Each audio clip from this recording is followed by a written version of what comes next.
so much. I love you so much. I love you so much.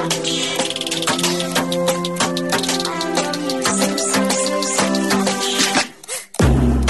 Hello, all you positive heads out there. Thanks for tuning your beautiful brainwaves into another episode of the Positive Head Podcast, where we are firmly convinced that creating success and happiness is rooted in understanding the ultimate nature of reality and the fact that as human beings, we are all immensely powerful fractals of the one and only source consciousness, which creates and animates all things.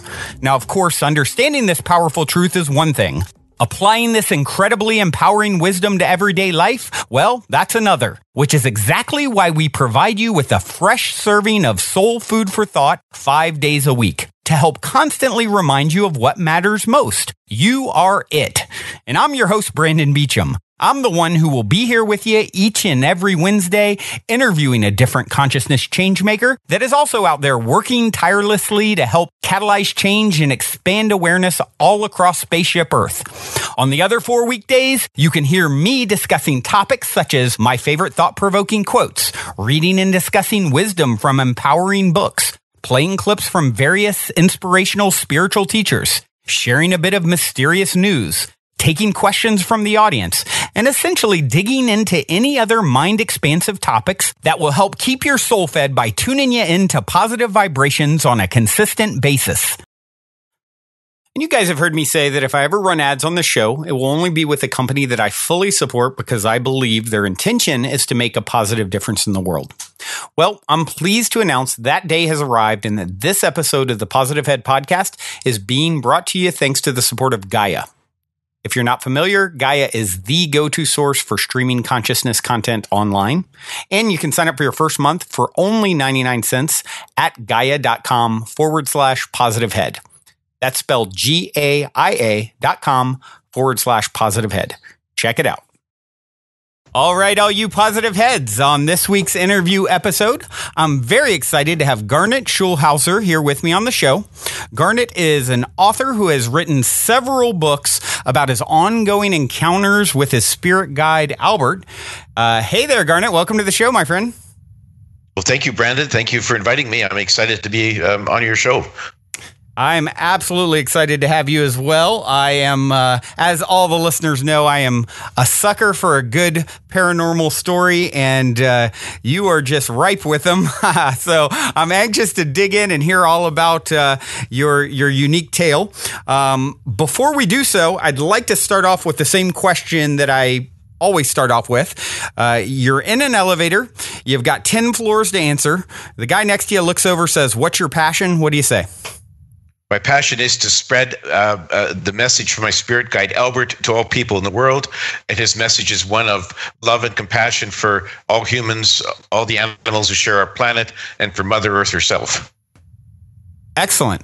Excellent. Well, that certainly aligns with what most people I have on the show want to do in one way, shape, or form. So why don't you, before you get into your story with Albert, why don't you share a little bit about your personal story that led to your meeting with Albert? Sure. Well, I was a lawyer, practiced law for 34 years in Calgary. I was born and raised in Saskatchewan, raised as a Roman Catholic, and as the years wore on, I began to sort of doubt a lot of the dogma of the Catholic Church, began to question it. A lot of it didn't make any sense to me. So then I was sort of in no man's land, sort of casting about for a new paradigm to latch onto. And I constantly asked myself the eternal questions of life, like, who am I? Why am I here? What happens to me when I die? And then one day I ran into my spirit guide and all my questions were answered. And how it happened was I was still practicing laws back in 2007. And I was strolling down the street one day on a sunny afternoon in May, and all of a sudden, out of nowhere, a homeless man just jumps out in front of me, just stops me right in my tracks. Right. He looked like a typical homeless man. I mean, he was, long, stringy haired, scraggly beard, and dirty, slept-in clothes. But there was something very different about this guy, Brandon, which is the reason I didn't sort of do a sidestep around him, because he had these amazing, dazzling blue eyes. They were penetrating deep within me. I felt like he was looking right into the depths of my soul, and that he knew everything about me. And at the same time, his eyes were sending me this wave, this gush of pure, unconditional love that was filling my whole body with an amazing sense of peace and security and well-being. So I stood there like a deer caught in the headlights. I didn't want to move. I was soaking this all up. It was an amazing feeling, like I'd never experienced before. And I don't know how long I was there. It was like I was in a time warp. Like I didn't know whether I stood there for 10 seconds or 10 hours. But then he broke the spell by saying to me, "Why are you here?" And then he quickly disappeared into a nearby store. Well, when I finally collected my wits, I decided I better go and find this guy and find out who he was. So I went into the store he had disappeared into, but he was nowhere to be seen. I walked back out on the street, walked up and down that street for several blocks, couldn't see him. He had basically disappeared into thin air. So the next day, I resolved that I had to go back to that same street at the same time of day and see if I can find him. And I did, walked up and down the street for several blocks. And after 15 minutes, when I was just about ready to give up, I spotted him sitting all alone on a bench. So I walked up to him and I said, "Who are you and why did you stop me the other day?" And he said, "I'm a soul just like you. I'm here to answer your questions and help you on your journey." And that was the beginning of a dialogue I had with this man that went off and on for the next several months. And he told me that he was one of my spirit guides in disguise. His name was Albert. He had manifested himself in physical form as a homeless man to get my attention, to draw me into the conversation. And after the first 3 meetings that we had when he was a homeless man, after that, we communicated by telepathy. He didn't actually materialize anymore. And he told me I was the only one who could see and feel him in physical form. And anybody else who was passing by in the street that day, they would have seen me sitting all alone on the bench talking to myself because they couldn't see him. So it was very interesting. So he answered all the big questions I had and many more. And then early on, he really surprised me. He took me aback because he said, "Look, I'm not just here to satisfy your curiosity. I want you to write a book about my revelations so they'll be available to all humans." And I was a bit concerned about this because I'd never even dreamed of writing a book before. But he was very. I mean, it's not the typical sort of trajectory of a 34-year corporate lawyer, right? No, exactly. No, I was just too busy. It never even occurred to me to write a book. Anyway, a year after I first met him, I retired from the law because it just seemed irrelevant to me at that stage. And I knew that basically in my heart that Albert met me to set me off on a new path. And I had to follow the new path, and that path didn't involve practicing law, so I retired. So I continued with these conversations, this dialogue, question and answer, took good notes about what he told me. I was concerned about writing the book because I was a straight-laced, stuffed shirt corporate lawyer. That's how people knew me. And I was concerned about what they might think if I wrote a book about my conversation with my spirit guide. It was quite out of character for me. So I struggled with it for a while. Finally, I decided, okay, I'm going to have to write this book and get it published and let the chips fall where they may. And so I published my first book, Dancing on a Stamp. Gotcha. And so Dancing on a Stamp is essentially the whole story of your encounter with Albert. So you're saying that you first actually saw him, what you thought was physically, a few times, and then you started... It sort of opened up because you hear a lot of stories about people communicating with their spirit guides, right? And not very often have I heard a story, although I have heard, stories of people encountering what they believe to be angelic entities or some sort of manifest spirit, right? But majority of the time you hear about spirit guides and people are like, in meditation and communicating with them and things like that. So it's a bit unusual for him to, appear physically, as you would say, and then, but after he sort of broke the ice, it was no longer necessary. Is that sort of why? Exactly right. That's exactly right. When I asked him why he showed up initially as a homeless man, he said it was his way of easing me into the conversation, because had he just started communicating with me as a voice in my head, I probably would have thought I was losing my mind. So he decided to show up physically. We had a talk, and then once I was comfortable with him and his voice, then we communicated by telepathy. He no longer needed to show up physically. So that was his way of easing me into the conversation.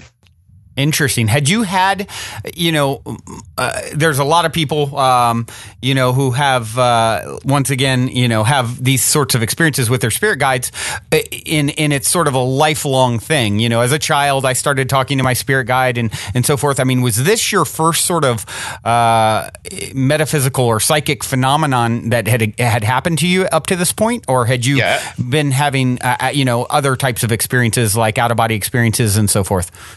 This was the very first experience.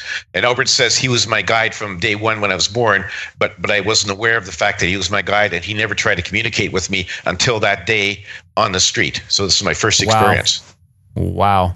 What a trip. So I'd love to hear some of the sort of wisdom that, not having read your book, and I often say on the show, Garnet, there's so many fascinating authors and stories and insights coming, bubbling up in the world at this point, right? There's so many people doing so many fascinating things and have so many fascinating stories. And I find myself, really busier than ever with my own life. And what I love about the show is the ability to kind of get access to people who have amazing stories like yours and sort of hear them firsthand. So I haven't had the chance to read your book. I would certainly like to, but maybe you can, for those of us listening, kind of give us what, sort of sum up what you were taught and you relayed in Dancing on a Stamp. Yeah, the major revelations. First of all, he said, we're all eternal souls. We came from the spirit side, or the other side, or beyond the veil, or some people call it heaven. That's where we came from. That's our true home. And the reason we're here is because we freely chose to incarnate as humans on this planet. And we did that to learn and experience things, to experience what Earth has to offer, to grow and advance as souls. So we actually chose to come here. And before we were born, we all prepared a sort of a life plan, which set out the major aspects of our new incarnation. Things like the place we'd be born, the identity of our parents and siblings, the first language we learned, first school we'd go to. We set that all up, and a number of other things to sort of help us along with our goal of learning and experience things that we needed for our advancement. And so, in answer to the question that I often ask myself, when I'm looking in the mirror on Monday morning shaving, and I say, who am I? Why am I here? It's basically, I'm an eternal soul. I incarnated here by my own choice to learn and experience things. So then the other part of that is that as a child growing up as a Roman Catholic, I was taught that God put us here by his volition, and God made a bunch of rules for us to follow. And if we didn't follow those rules, when we died, we'd appear before God. Yeah, we'd be judged by God. And if we're bad people, we'd be sent to an awful place called hell. Albert says that's all nonsense. It's all fiction created by, the religious holy men over the centuries to, rule people control people through fear and judgment and guilt. And he says, no, God or the source does not make rules for us to follow. God didn't tell us to come here, didn't put us here, based upon what he wanted us to do. We came here on our own volition. And when you die, there's no judgment and there's no punishment. Everyone goes back to the spirit side from where we came from, which means, and this is very concerning to some people, even murderers and terrorists go back to the same place as the good people when they die. And that's just because there's nowhere else to go. Hell does not exist. It's a fiction created by religious holy men to control people through fear. And so that's a major deviation. Basically, what he said flew in the face of most of what I was taught as a child by the Christian church. So that was like an eye opener. And he said, when you're having a bad day, or your things are going badly for you, you shouldn't shake your fist at God and say, why are you doing this to me? Or at the universe and saying, why are you visiting me with all this tragedy? He says, you came here on your own volition. You created your life and you have free will to make decisions and take actions here. And so your reality really is created by, first of all, your pre-birth planning. The second thing is what you do once you're here. Because once you're born, you don't remember where you came from and you don't remember that you had a life plan. And so that's the real challenge of being a human on Earth, a challenge we all knew about before we decided to incarnate here, but we chose to do so anyway. So here we are. Why am I here? I put myself here. That's the short answer. Right. And so curious, and obvious, what I love about these sorts of stories and these sorts of experiences that people have. And of course, I've had the pleasure of interviewing people from everyone, people from Eben Alexander, who has a very famous near-death experience story, to people who talk about their experiences in meditation and, and so many, using plant medicines to sort of have these sorts of experiences. And they all almost, without fail, come back to the same sort of, thought, the same sort of concept. And that is just what you said. We're all these spiritual eternal beings who chose to incarnate in this dimension. We have a case of amnesia. We're waking. The goal is to wake up in the dream, so to speak, of human form, and then start creating more consciously than we are doing so, or have been doing so collectively and traditionally as a species. And so it's for me, it's a great sort of element of proof to this stuff that, to a lot of very scientific minded, quote unquote, grounded people who, this is all woo woo nonsense. It's like you have all these stories from all these different types of experiences, and they almost always come back to the same conclusion. And that is, it's all one. We've done it to ourselves, and it's time to wake up. And to me, that's fascinating to observe as I explore, consciousness beyond human waking consciousness from so many different perspectives. Yeah, no, well said. And the fact that all these different messages from very many different people, authors and people over the world, is the core message is basically the same. And that to me is validation, Brandon. It's validation that we're all on the right page. Right. Now, I know you've written several books about your adventures with Albert, and your second book, Dancing Forever with Spirit, it actually goes into a series of astral adventures you took with Albert. Is that correct? That's right. I was about to say my experience, having never had an out of body or experience or astral experience that I recall consciously anyway. I have a pretty interesting story. When I started down this path originally, 20 years ago, sort of similar to yourself, waking up from, being taught this very conservative kind of dogmatic, hell and brimstone version of Christianity. And as I started exploring other things, one of the first books I ever read, and I still have it, is called The Psychic Explorer, and it's all about astral travel and this guy's adventures in the astral realm and out of body experiences. And I was fascinated by the concept, and as I started doing the research, even more fascinated to find lots of other people claiming similar type experiences. And I started talking to my brother about it, who is very much still sort of I guess you might even say brainwashed into what we were raised to believe is the way, God is this jealous God who's going to torture you if you get it wrong, et cetera, et cetera. And he was like, oh no, you're crazy. What are you talking about? And, but I had told him some of the techniques the guy was talking about in Psychic Explorer, how you could have these out of body experiences and astral projections. And one of the ways was through lucid dreaming, becoming awake in your dream and sort of saying, I want to leave my body now. And he said, well, you sound crazy, but that lucid dreaming thing, I know what you're talking about. I used to have those as a kid. And by talking about them, it triggered him to start having lucid dreams again. And this time he thought, oh, well, let me try what Brandon was talking about. I want to leave my body. And next thing you know, he had some wild adventures, in the on the astral plane, as they call it. And he went from making fun of me one day to looking like he'd seen a ghost the next, because he actually, had these same type of experiences. So I just, I think that's an important piece to mention to people who aren't too familiar with astral projection out of body experiences. I know from firsthand experience, one of the closest person to me in my life, my brother, having no belief in this sort of stuff, but then going and sort of discussing it triggered him having his own sort of experiences. So, I just thought I would throw my own little astral journey story and how it actually was the very beginning of my spiritual awakening story, really. That's quite a story, Brandon. I'm glad you told that, because it just goes to show you that people's experience with astral traveling could come in so many different ways, and a lot of times it comes from people, or happens to people who don't believe in it beforehand. And I certainly didn't. I didn't really believe in astral travel until it happened to me. So it happens to a lot of people, and there's a lot of people who have it who don't even mention it. They're afraid to. Yeah. Yeah.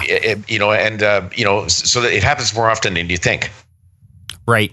Yeah. Well, I actually had someone on a while back who wrote a book all about his astral adventures, and sort of just a very interesting interview. Oh, I'm blanking on his name. I'll look it up here in a moment.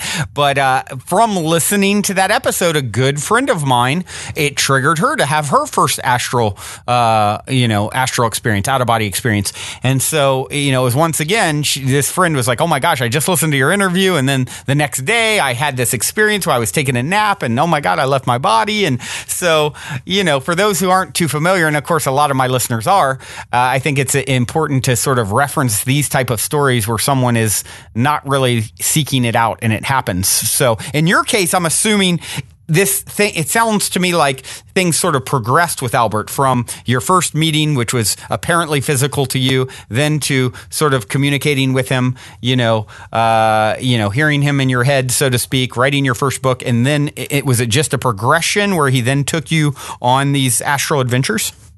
Exactly. And what happened was that after I'd finished my first book, I didn't hear from him for a while. And then all of a sudden one night I woke up in bed and I saw this ghost-like figure standing in the doorway of my bedroom. And as it moved closer towards my bed, I could see it was my old friend Albert, but he was in astral form.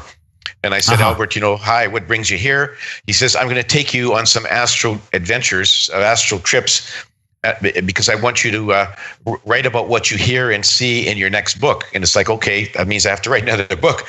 And so then he literally... He reached out and grabbed my astral hand, pulled my astral body out of my physical body. I turned around and looked, and my physical body was still sound asleep in bed. And there I am in astral form. First time I remember that. And he said, come on with me. And he just led me up through the ceiling. We floated up through the clouds to a high point above our beautiful planet. That he let me sort of turn around and take a look at our planet Earth, which is very beautiful from that perspective. And then we went through a shimmering doorway to the spirit side. And there I encountered a number of different people, had a meeting with the Council of Wise Ones. And then that was the beginning of my astral trips. And then, after each trip, he would bring me back down to Earth, to my bedroom. My astral body would slide into my physical body. Then the next thing you know, I'd wake up the next morning and I'd be in my physical body, but I clearly remember in vivid detail everything I'd seen and heard on my previous astral trip. And then I would just sort of go to my computer to quickly write down what I saw. Wow. And so these were a number of different trips on different nights. He never told me when he was coming, and it wasn't sort of consecutive nights. Sometimes it would be, 3 or 4 nights in between. I never knew when he was coming, and I never knew where he was taking me. But he clearly had a set agenda that he wanted, places he wanted me to see, and people he wanted me to talk to. So it was all sort of his agenda. He was my tour guide. Wow. What a trip. So you talked about sitting with the Council of Wise Ones. A couple questions. One, how many adventures did you take that led to the completion of the book? And that stuck out to me as something I'd love to hear what the message you got from the Council of Wise Ones. It sounds like it'd be a wise message. So Yeah. A few dozen trips I took with him. I'd have to go back and count them myself. Right. And so that was the first set of astral trips. Then he took me on another set of astral trips, totally different, which resulted in my third book, Dance of Heavenly Bliss. And then after that, he came back again for another set of astral trips, which is in my fourth book, which is not yet released, that is called Dance of Eternal Rapture. So there's been 3 different sets of astral trips. On the first one is where I met the Council of Wise Ones, and that's a body of very wise and advanced souls whose job it is to oversee all the incarnations on Earth. So they will review everyone's life plan, and they'll give recommendations to say, that's too tough, that's too easy, why don't you try this? But the final decision it belongs to each soul, but they're there to sort of oversee all of this. And they had a message for me. They said, look, we want you to take this back to your fellow humans. We think your civilization is at a very crucial point in its development. You have very advanced technology, but your spiritual and emotional intelligence has not kept pace. And that means that there's a lot of people on your planet who let their negative emotions like fear, anger, hate, and greed get out of control and rule their lives. That results in a lot of conflict, a lot of violence, a lot of crime, wars, genocide, terrorist acts, and so on that's happening on our planet. And they said, we're really afraid that you guys have to change your course and become better at embracing love and compassion before you destroy yourselves, because you have weapons of mass destruction, which literally could wipe out all life on your planet. And we don't want you to, we don't want to see that happen to you guys. It's happened to human civilizations on your planet before that have risen up to great heights, and then they crashed and burned, like Atlantis and Lemuria and a few others you haven't even heard of. And she said, the chair of the committee, Sophia, said, we don't want that to happen again to humanity. So we want you guys, our messengers, and you're one of them, to go back and try to tell your fellow humans we have to discard our negative emotions and embrace love and compassion before it's too late. So that was their main message, a very, very crucial message for humanity. Wow. What a powerful experience. And for you, I mean, your first time especially, was it, it's funny you talked about, being kind of pulled out of your body and looking and seeing your physical body there. That was the same kind of experience my brother had his first time. He's like, I thought to leave my body. Next thing I know, I'm standing there. I can move my hand in front of my face, and it's sort of like energy trails. I see my physical body laying there, and then I fly through a sort of a opening that happens in the ceiling, and all kinds of weirdness ensues. So were you just in shock in this state when you were there? Was it did you feel very calm and at peace, or what were you feeling like as you experienced this? As soon as I left my physical body, I was a bit concerned, like, okay, what's happening to me? I've never done this before. Am I dead? Yeah. Am I going to get back? What's happening? But then Albert soon calmed my nervousness, and with him sort of guiding me, taking me by the hand, I became very comfortable with it very fast. And then when I went to the spirit side, and spirit side, just a lovely place. It's just like incredibly beautiful place, full of souls that there's nothing but love, unconditional love, no negative emotions, no anything. They're beings of energy over there, as we all are. So I felt very comfortable once I got there. And the Council of Wise Ones was their message was very an amazing message to me. I was honored that they chose me to be one of their messengers to take their message back to Earth, and I felt very comfortable. So I had no concern after that. Once I got over my initial fright, I was okay. Yeah, very, very interesting. And then when you came back to your body, it was like, because of course that's one of the things you hear oftentimes is, you come back, or you hear it said, and I'd be curious what your thoughts are. You hear it said that we all have these out-of-body experiences, these astral travels every night. We all actually have, sort of these other lives even on the astral plane or astral dimension where we're working and doing things when we sleep, and we just have amnesia to that once we come back. And so, of course, it's unique for you to have full recollection to write your book. But I'm curious what your thoughts are, if you would agree that is indeed what's happening, that particular idea or concept that we all go there all the time, and just not all of us are remembering. You're absolutely right. And that's what Albert told me. He said, we all leave our bodies every night and go into the astral plane over to the spirit side. We huddle with our guides to try to figure out, how we're doing on our life plan. And we come back every morning, but we suffer amnesia. We're not allowed to remember that. And that's just to make it more challenging for our experience on Earth. Because if we remembered where we came from and what was in our life plan, it would be too easy for us on Earth. It wouldn't be much of a challenge. It'd be like a teacher giving her students the questions and answers to exam before the exam. Like what's the point? What's the point? We came here for a challenge. And so that's why we don't remember these things. But you're dead right. Every one of us astral travels. Only a few of us are allowed to actually remember them. And Albert said, in my case, I'm allowed to remember the details of my travels because he wants me to write a book about them, or 3 books now, 4 books actually. So that's why I'm allowed to remember them. But I don't remember my astral travels when he's not there with me. I'm like everyone else. I wake up in the morning and I don't remember anything. Gotcha. And how often are these sorts of, obviously you're on your 3rd book, 4th total, 3rd all about your astral travels, and we're going to dig into more of those sort of insights and lessons that you've been being taught. But how often, at what period of time did the astral travels start, and how often, what's the frequency? Well, they started in about, let me just try to recall now, probably in about 2014, and they've been sort of off and on, since then. Over the last 2-3 years, and frequency it varies. I mean, he might come, a couple times in a week, or he might not only show up, once in a month. It's sort of up to him, and I never know when he's coming, and so it varies a lot. And he likes to give me time in between to sort of absorb what I've seen and heard, and give me time to sort of make notes about my trips, so that I can eventually put them into a manuscript and get a book published. So it varies quite a bit. Gotcha. Yeah, you know what? And I just looked up. I was going blank earlier on. It was Jason Quitt who wrote a book called Forbidden Knowledge, and it was very similar in the fact that he's sort of taken out of his body and taken to even ancient times, ancient Egypt and Atlantis and things like this, where he's being taught, sort of going to the astral school, if you will. So I'm curious if that sort of lines up with some of, as we dig into some of your experiences there, if that lines up with some of what it's like for you. Is there a schooling element for you in your astral travels?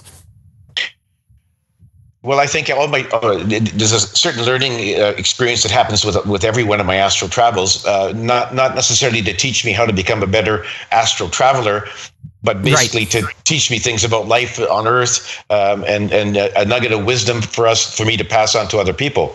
But in terms of traveling back to ancient Egypt, I had something similar to that. Maybe that's what this other person had. Albert took me to the Akashic Records quite often to view things in, past events, past lives that I've lived, or past lives that other people have lived. The Akashic Records, as you know, contains a record of every life ever lived anywhere in the universe. And so it's like Google for the universe, right? Exactly, and it's there. And I've seen a lot of the things from the past, very interesting, in the Akashic Records, and I think that's probably what this other fellow saw. It's really quite fascinating, and it's the kind of thing you could spend eons there looking at your own past lives or other people's past lives or famous historical events. But Albert didn't let me stay there as long as I wanted. He said, come on, we have other things to do. And so I had just very brief glimpses of things in the past in the Akashic Records.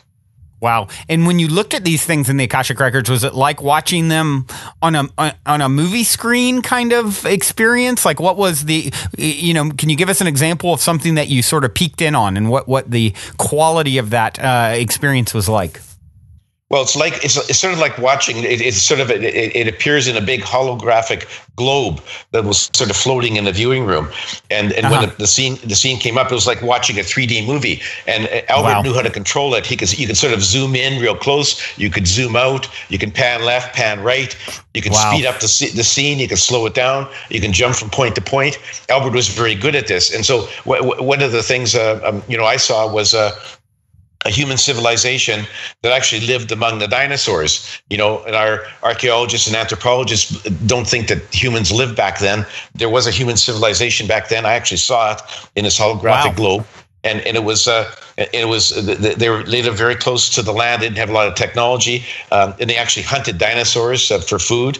And they had a very egalitarian society. I could see the dinosaur. They actually hunted a dinosaur once and then hauled it back to their walled city and just made it in time before a T-Rex came, charging after them, who wanted to sort of get what they had killed.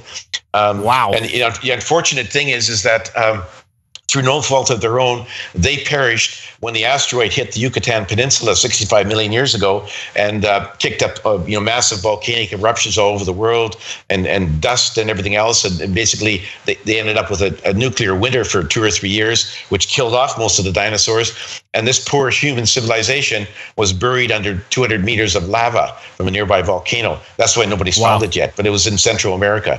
So that was one of the amazing sort of scenes I saw in the Akashic Records. And Albert's point was, humans have been on this planet for a lot longer than you guys think. Here, I'll show you an example. Wow, what a trip. That is the real land of the lost, right? If you remember that old show. Yeah, I do. Yeah. All right. Well, now seems like a good moment to take a quick minute to tell those of you who aren't familiar a bit about our sponsor, Gaia. I've been a big fan of Gaia for many years now, which is why they're the only content provider I've ever reached out to in regards to potentially supporting the Positive Head podcast. So needless to say, I'm very excited they're now supporting the show.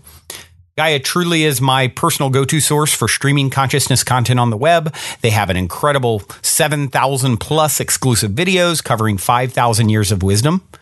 Just to give you an example, on May 1st on the show Wisdom Teachings, host David Wilcock explores the scientific proof of ascension, DNA activation, and how interplanetary climate change is made possible with nested spheres of energy emanating from the galaxy. I mean, it'd be pretty hard to be more up my alley, right? As you guys all constantly hear me say, it's a daily conscious effort to maintain an elevated vibration. And if you're looking to go deep down the rabbit hole to do so, then Gaia is the best place I know of to do it, period. And you can sign up for your first month for only 99 cents at gaia.com/positivehead. That's spelled GAIA.com/positivehead. Check it out. Okay, so I've got some notes here on some of the things and experiences that you had that, they're all so fascinating. I'll just pick some. One of your visits was to a new Earth. Can you speak on that? Yes, the new Earth is our planet in a higher vibrational dimension. It exists contemporaneously with our Earth. It just said it's in a higher vibration. And Albert took me there and he said, look, this is where all humans on your planet should aspire to go to. And how you get there is to raise your vibrations, expand your consciousness, raise your vibrations. And he says there have been humans from our Earth who have made the ascension up to the new Earth. And I met with the descendants of a civilization. He said there has been from our Earth. Okay. Yeah, gotcha. yeah. There's been a lot of people that have made the ascension, sometimes in groups, sometimes individually. I met with the descendants of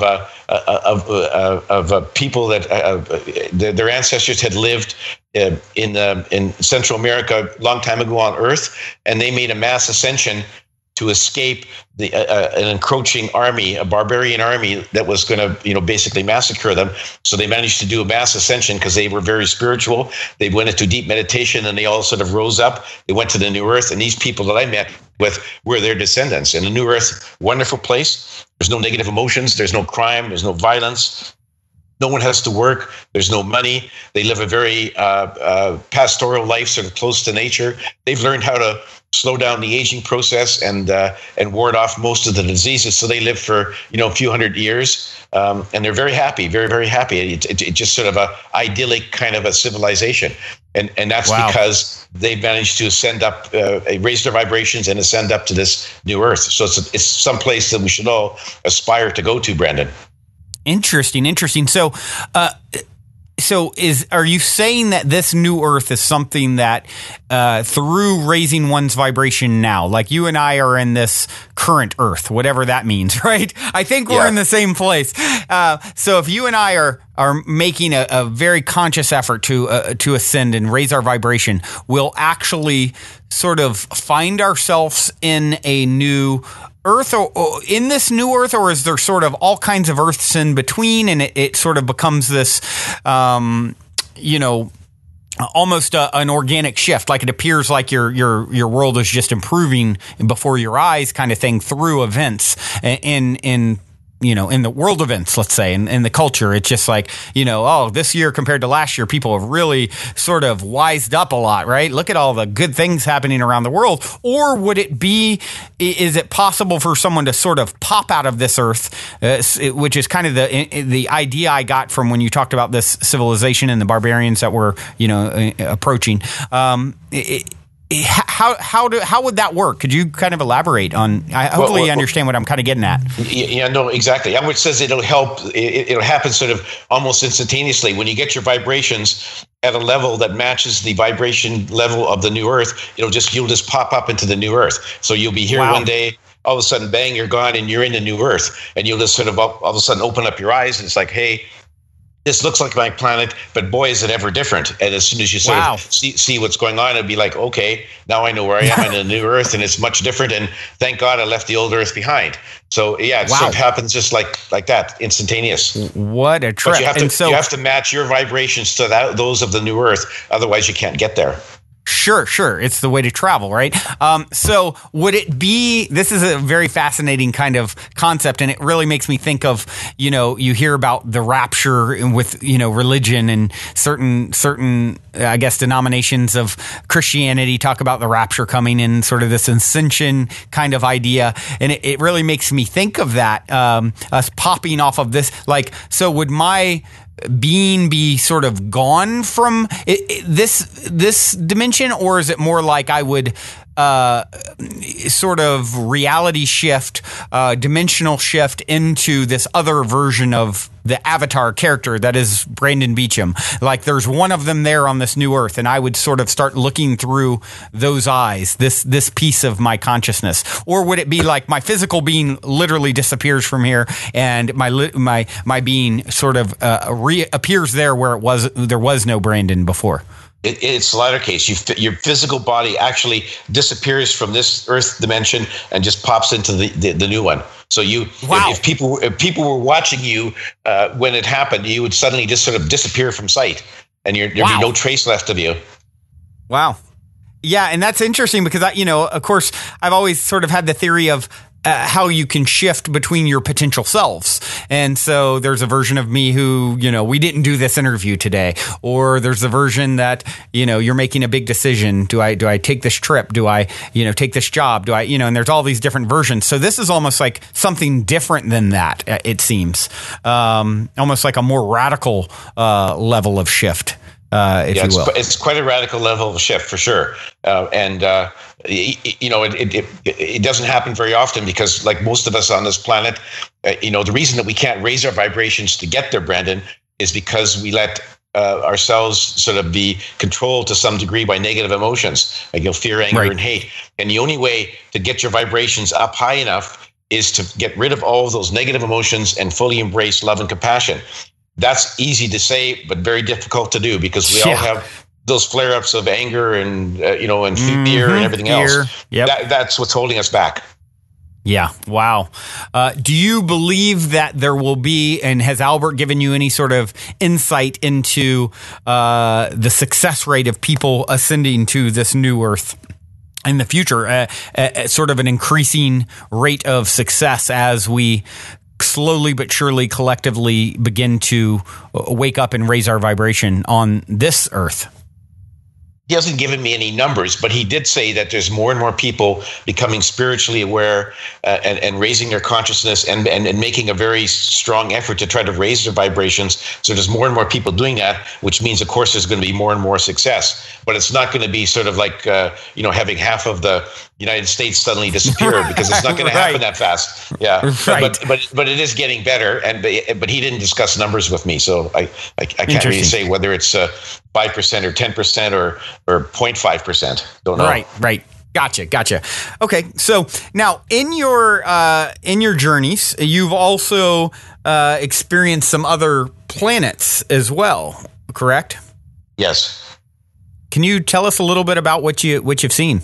Well, one of the first planets he took me to was a planet that he called Proteus, and it was many light years away from Earth. When you're traveling astrally, it's virtually instantaneous travel. Sure. And anyway, we ended up coming to this planet, which is a water planet, totally covered with oceans. There's no land masses. And so we dropped down through and the ocean looked like oceans on Earth. We dropped down under the ocean, and the undersea world, the colorful fish and the coral and everything else looked much like the undersea world of Earth. And oh, wow. So he took me towards a large coral formation, and there was a dolphin and a humpback whale. And we communicated by telepathy. And they said to me that if it looks like our world here is much like the undersea world of planet Earth, it's because much of the sea life, both animal and plant life on your planet came from our planet. It was transported, seeded by extraterrestrials a long time ago. That's why it looks so familiar to you. And in fact, wow. The dolphins and whales on your planet, they originally came from Proteus. They were seeded by extraterrestrials. And they said that they stay in telepathic contact with their cousins on planet Earth. They're the dolphins and whales here.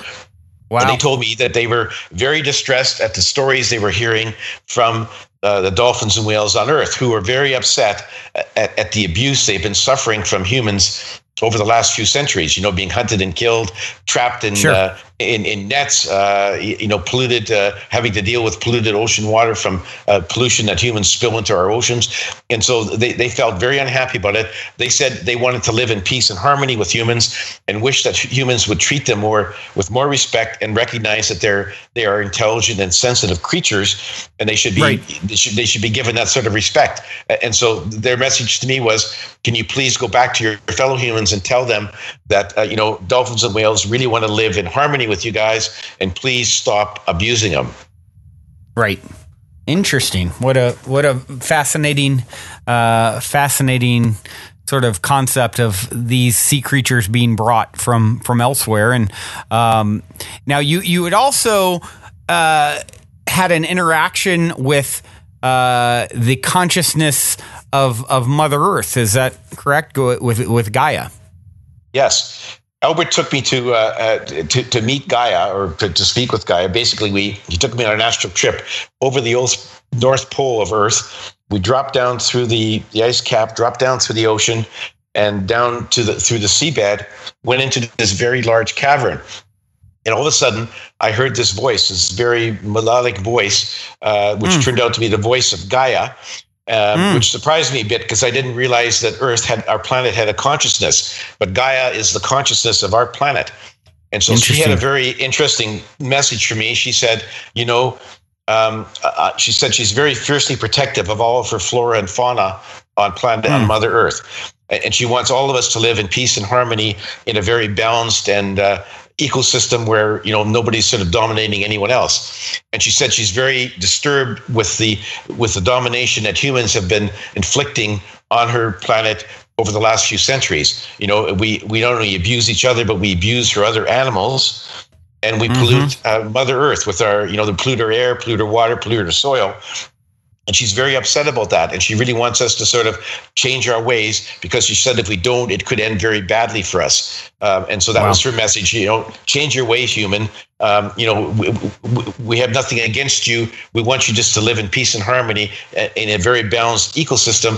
And you've got to stop your pollution. You've got to stop it, because it could just end very badly for you. And so that was her message. And interestingly enough, she says that she has the power to fiddle with some of the natural disasters that happen on our planet, like hurricanes, earthquakes, tornadoes, floods, droughts, and so on. And she says she's been increasing the number and intensity of those over the last few years as a warning shot across our bow to get us to wake up and realize that we have to change our ways. Very interesting conversation. I find it very interesting. You had mentioned that her voice was very melodic. Could you expand on that? Was it like a song of sorts when she was speaking? It sort of was. It was very almost musical, very very pleasing. It was very pleasing to hear. It's hard to describe. You'd really have to hear it. But it was very. It wasn't like how you and I talk. It was sort of a musical, melodic, harmonic. It was very pleasant to listen to. It's something I'd never really heard before, but that was sort of how she came across. And this is by telepathy. That's her telepathic sort of projection to me, which I found quite unusual. Wow. Yeah. What's interesting is there's a few synchronicities. I talk a lot about synchronicity on the show, serendipity, those sorts of things. And there's been a few things with this episode, even prior to us turning on the mic today and recording, that I'll talk about in a moment. But, one of the things that jumped out at me is, this book, Psychic Explorer, probably the first book outside of, the consciousness expanding, very first book I ever read 20 years ago or so. I haven't really, looked at it in a while, but there was this kind of jumped out at me because we were talking about it. And then I note that you've talked to Mother Earth. Well, a couple things. One is, in the back of that book, there's channelings that this individual brought through from. One was from Mother Earth, from Gaia, and it was her message to mankind, and it was a very similar message to what you're saying now. So there's that kind of interesting synchronicity. And then also you mentioned her voice being very melodic, and if people go back and listen to my very second podcast, and we're on like number, 350 some now as we record, but my very second podcast, I share some interesting sort of synchronistical and paranormal stories of my own. And one of the biggest in my life, and I recount it in that episode, and I've recounted it a few times since. I won't go into it all now, but one is where, my partner and I a few years ago were at an event, and she had been singing this very melodic song for many times. We would get kind of in a heightened vibrational state. She would sing this song, and then we meet a girl who is kind of in all of us. And as we walk away, she goes into trance singing the same song that my partner had been singing for the previous months. And we both are like, what is going on? And this girl goes into a full trance singing the same exact melody. And then she starts adding words to it. And I always say, and if you listen back, you'll hear me say it, I felt like she was channeling the spirit of Mother Earth, of Gaia, in her communication to us. And it's, like I said, it's kind of that's a very Cliff Notes version of the story. If listeners want to go back and hear the full story, it's really fascinating. And, it was tied to this very melodic song. And then all of a sudden, like a message started coming through, and then she snapped out of her trance. And it was very interesting to kind of hear you mention that piece. Fascinating story, Brandon, and I'm sure that she was connecting with Gaia. I'm convinced of it. Yeah, I mean, the synchronicity is pretty thick. So, and speaking of Gaia and feminine energy and those kind of concepts, on one of your astral trips, you went to a place with a matriarchal human society that was actually run by women. Is that correct? Yes. It came in response to a question I had to Albert when I said, Albert, do humans exist only on planet Earth, or do they exist elsewhere in the universe? He said, oh, yes, they do. He said, come, I'll show you one civilization, which is very unique, quite different from yours, and it might give you some food for thought. So we went to this planet, and it was a very modern planet, very modernistic, like something you might see in a science fiction movie, with flying cars and moving sidewalks and all that kind of stuff. And it was, I met with the ruler of that planet. Her name was Marpesia. She was the empress of the planet. She told me that the planet was ruled entirely by women, that men had no voice in politics, in business management, anything. They could not have jobs or positions of authority. They could not vote. Wow. And everything was run entirely by women. And she says she said that the men are not subjugated or abused or violated in any way. The men are happy to go and pursue recreational activities or artistic endeavors, or just have fun. They don't have to work. They can do menial jobs if they want, but they have sort of a very pleasant existence. And they're not upset at the fact that women are ruling the planet, because that's the only thing they know. They're happy. They think that's the way it is. And so they're not upset by it. And I said, so how did this all happen? She says, well, eons ago, their planet was a very patriarchal planet ruled by violent and abusive men. And the men subjugated the women and abused the women and controlled the women. And then one day, one of their ladies had a vivid dream. In a vivid dream, a spirit came to her and said, if you pick this plant that grows in your forest and you feed it to the men, it will drastically reduce their testosterone level. She did that, and she passed this message on to all the other women. They fed it to their men. Gradually, the men became very docile and very and sort of not caring about they didn't fight anymore. They didn't care about position or power, and gradually the women just took over. And ever since then, she says they ensure that this continues, because all the male babies are chemically sterilized at the age of 3. So they don't have high testosterone levels, and so that's how they maintain their society as a totally matriarchal society. And I said to her, don't the women sometimes get into disagreements? Don't you fight?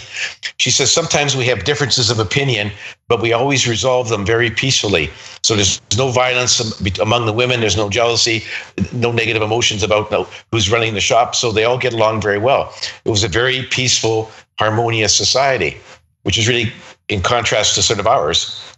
And one of the funny things was that as I was leaving that planet, I said to Albert, has this civilization ever journeyed to Earth? He says, no, they don't yet have the capability of traveling between the stars. And I said to him, oh, good, because I was afraid I'd have to rush back to Earth and warn all the men. Yeah, but would you is the question. It sounds like a really nice society. If I get to, don't warn me. I want to just do artistic endeavors and play all day while someone else takes care of everything. Except Brandon, you would have no sex drive. There's no sex there. Oh, really? Yes. So how do they procreate then? It's all like sort of artificial insemination kind of thing? Yeah, it's artificial insemination, and it's from a sperm bank from a few chosen males who aren't sterilized, and they harvest the sperm. They artificially inseminate the women. There's no sex between the men and the women. She says sometimes the women might choose to have sex, with another woman, but the men are sort of totally out of the picture.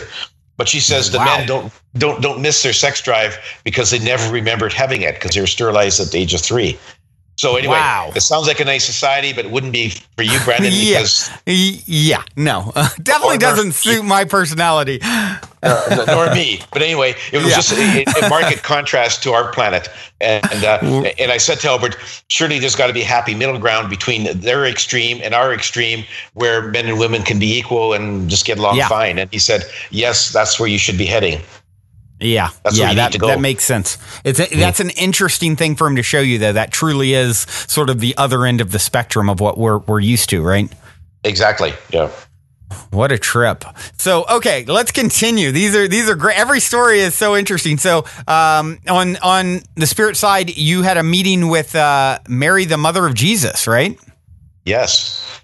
Very fascinating because, as growing up as a Roman Catholic, Mary was a very crucial part of sort of that religion, being the mother of Jesus. And so it was very fascinating to meet her. Very lovely, wise soul. I met her on the spirit side.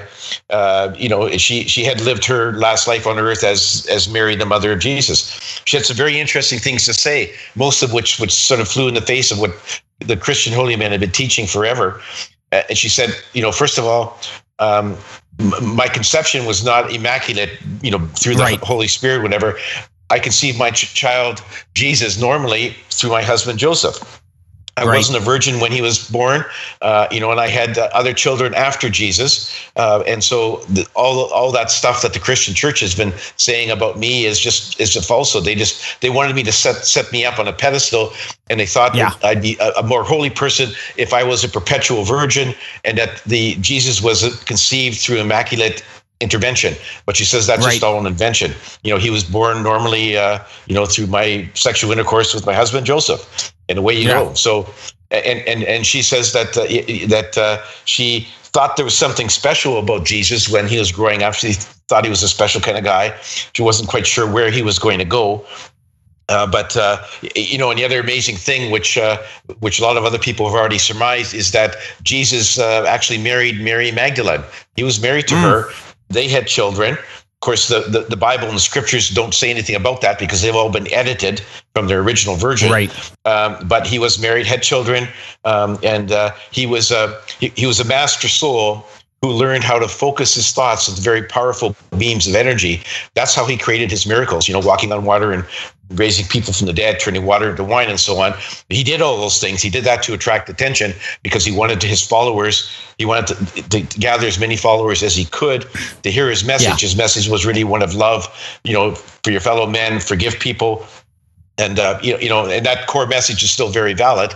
And I said, well, why didn't he, if he could perform miracles, why did he let himself be crucified? And she says, well, he could have prevented that, but he thought his crucifixion and then ascension would make a very dramatic statement for his followers, and he hoped that his followers would promulgate his message after he died. And they eventually did. They formed a religion, the Christian religion, which the core message is still there, but they've gone offside in a lot of their dogmas and beliefs. But the core is still there. So very interesting story. I just love talking to her. She's a fascinating soul. Wow. So. That is very fascinating, and I've often said it, being sort of raised in a similar fashion to yourself with very conservative Christian ideals and a lot of fear-based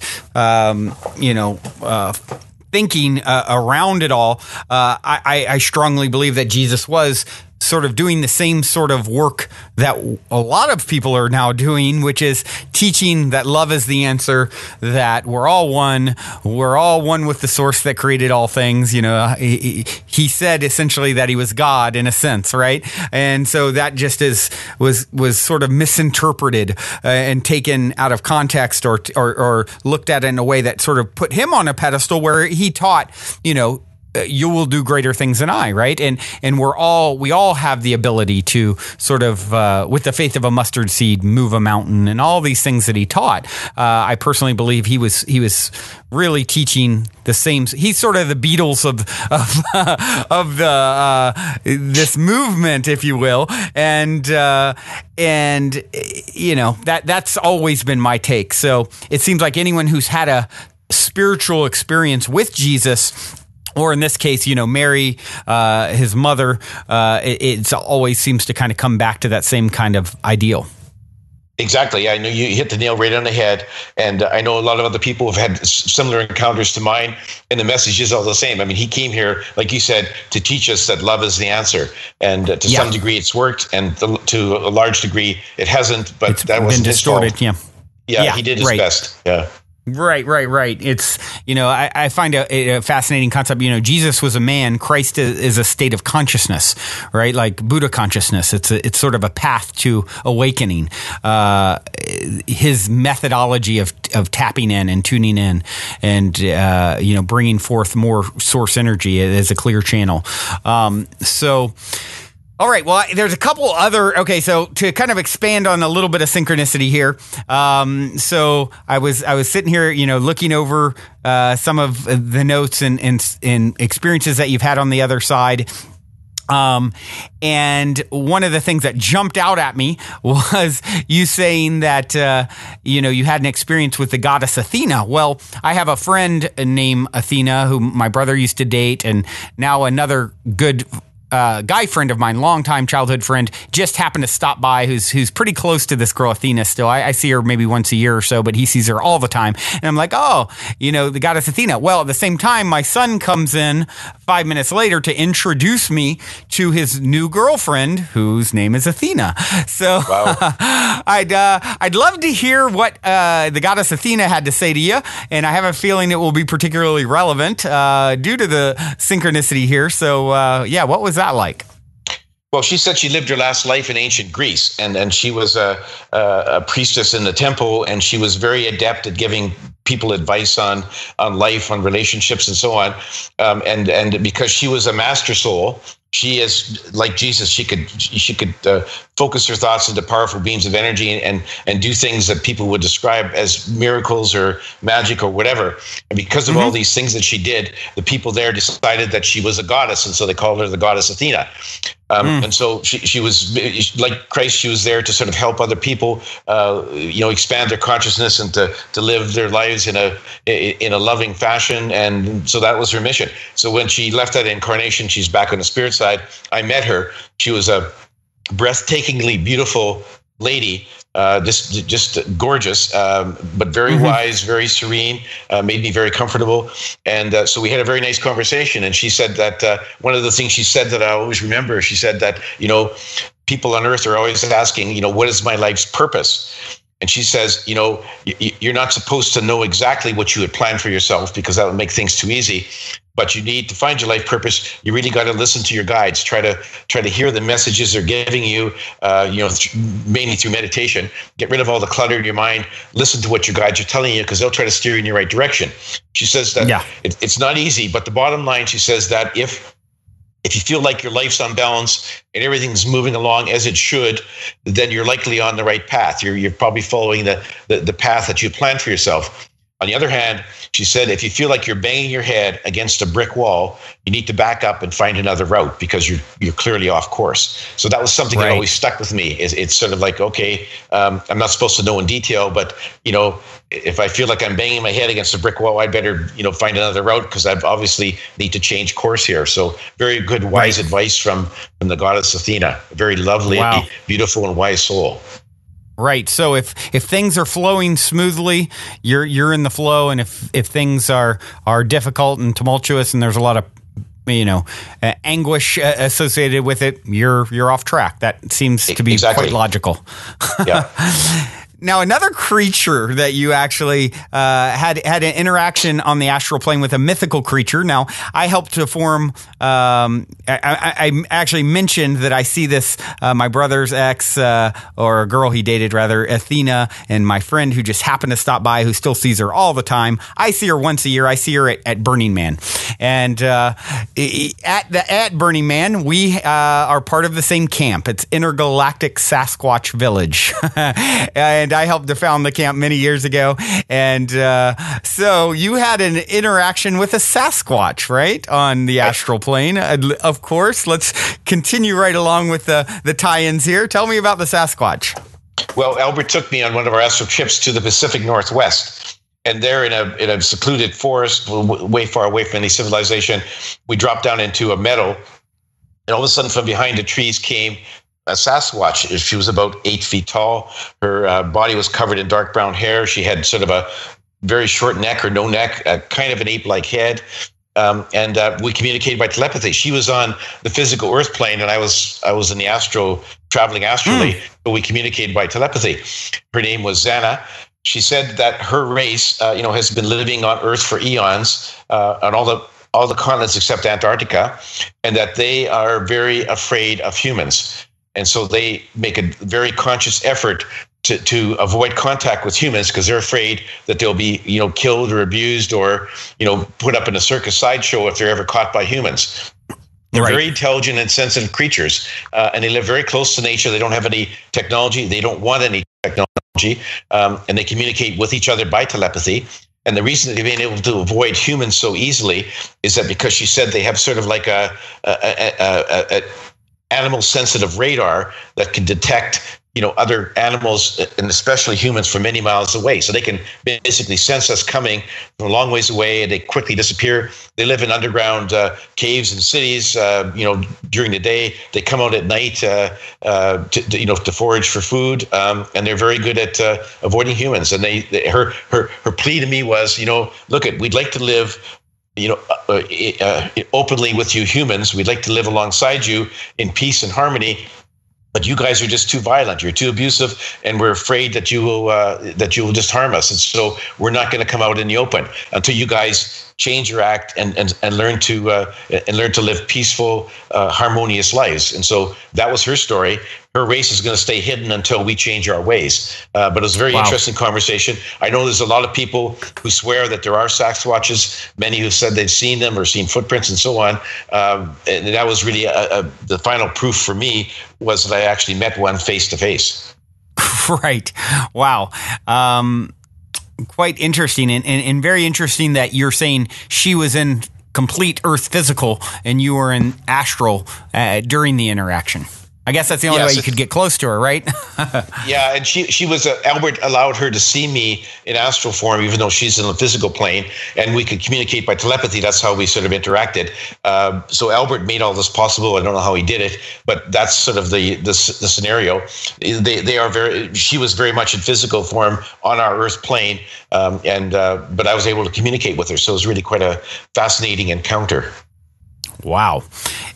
Now, is there any encounters? You've had so many fascinating encounters. Is there any that I haven't asked about that you would love to share that you think we would enjoy hearing?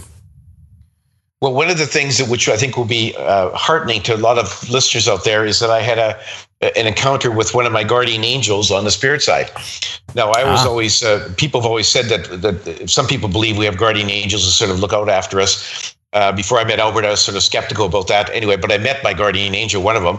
And this is different than Albert. Albert being like a spirit guide, guardian. Can you kind of explain the difference? Well, Albert is a soul just like us. He's he's had incarnations on Earth. This time around, he chose to be one of my spirit guides, which are just like coaches. They coach us while we're going through our life journey. So he's like us. Angels are a different kind of spirit. They don't generally incarnate. They're there sort of to to help out with people during their incarnations, but they don't usually incarnate themselves. And our guardian angels are angels who are assigned to look out after us, and they're there to make sure that we don't suffer an untimely demise before our time is up. And our souls decide when it's time to leave. Nobody dies by accident. So even if 300 people die on a plane crash, that's no accident. Every soul decided that was the time and the place to exit. And so because there's so many people running around on our planet all exercising free will, there's a good chance that something not unpredictable may happen that could cause our death before our souls are ready to go. That's where our guardian angels step in, and they will basically intervene to make sure that we don't die before our souls are ready to leave. And so it was a very fascinating conversation. She says, we can send you strong messages to change your way so that you don't end up in an accident, or we can physically intervene if necessary to make sure that it doesn't happen. And she gave me an example. She said, for example, if you are scheduled to board a plane that we can see is going to crash, we will send you a strong message a few days ahead of time to change your plans. And if that doesn't work, we can make your tire go flat on the way to the airport so you miss your flight. So that's just one example. They can manipulate matter. They can actually appear physically for a period of time to get you out of harm's way. There's a number of ways they can arrange to make sure that you don't end up with an untimely death. So very comforting. And every one of us has one or more guardian angels who are with us from birth until death. Very interesting and very reassuring to know that you have someone there just to make sure it doesn't happen prematurely. Exactly. Well, Garnet, this has been absolutely fascinating. I love juicy stories, and man, you are full of them from your experiences. I look forward to actually going and digging deeper and checking out your books and your forthcoming book. When will that be released, and what is the best way for people to kind of connect with you and follow your work? My fourth book will be released sometime this summer. I don't have an exact date yet, but my first three books are all out and available. People can connect with me on my website, which is garnetschulhauser.com. That's difficult to remember. So if you Google Dancing on a Stamp or Dance of Heavenly Bliss, you'll get to my website. There you can find information on all my books. You can, I have buy links there to all the popular online stores like Amazon, Barnes & Noble, and many others. You click on that, you get right to where you can buy my books. You can dial into all my social media sites like Facebook, LinkedIn, Twitter, and so on. And you can actually watch a book video for each book. And you can also listen to the recordings of all of my previous radio shows. You can access them on my website. This is radio show number 119 for me, Brandon. Wow, that's a lot. That is incredible. I mean, that's like having your own show, but on all these different outlets. What a great thing. And I can see why. You are an absolute fascinating storyteller, and your message is truly inspiring. Thank you for saying that. Yeah, thank you for coming on. And I do have one last question for you before we go. In 60 seconds or less, what is the meaning of life according to Garnet Schulhauser? The meaning of life is to learn and experience things that your soul needs for its advancement. And even though you don't know exactly what that is, it's a matter of trying to listen to your guides and try to figure out where you should go so that you can so that when you finish this life, when you look back in your life, you can say, okay, I made a few mistakes, but I did many of the things that were right. And I'm glad that I lived that life, and I'm looking forward to my next one. Beautiful. Thank you so much, Garnet, for taking the time to connect and share your stories and your inspiration with us all. I really look forward to following along on your journey, and we'll have to circle back around and do this again sometime. Thank you for having me, Brandon. I'd be delighted to be on your show again. All right. Well, until next time, journey well, my friend. Take care. Well, everyone, that concludes this week's interview episode. If you have enjoyed this positive download from our hearts and minds to yours, please take a minute, give us a rating or review on iTunes. Since iTunes is the holy grail of all things podcasting, your good reviews help us to reach more listeners. Also, we would be extremely appreciative if you would tell your friends and family about the show. Our sincere intent with the Positive Head podcast is to spread positivity to the world, because we're selfish, quite honestly.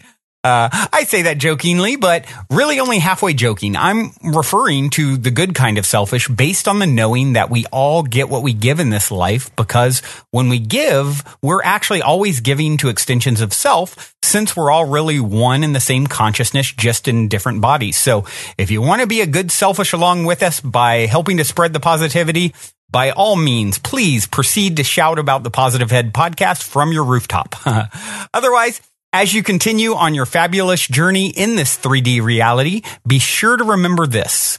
As long as you ain't dead, you're already positive ahead. Journey well, everyone, and thank you for being.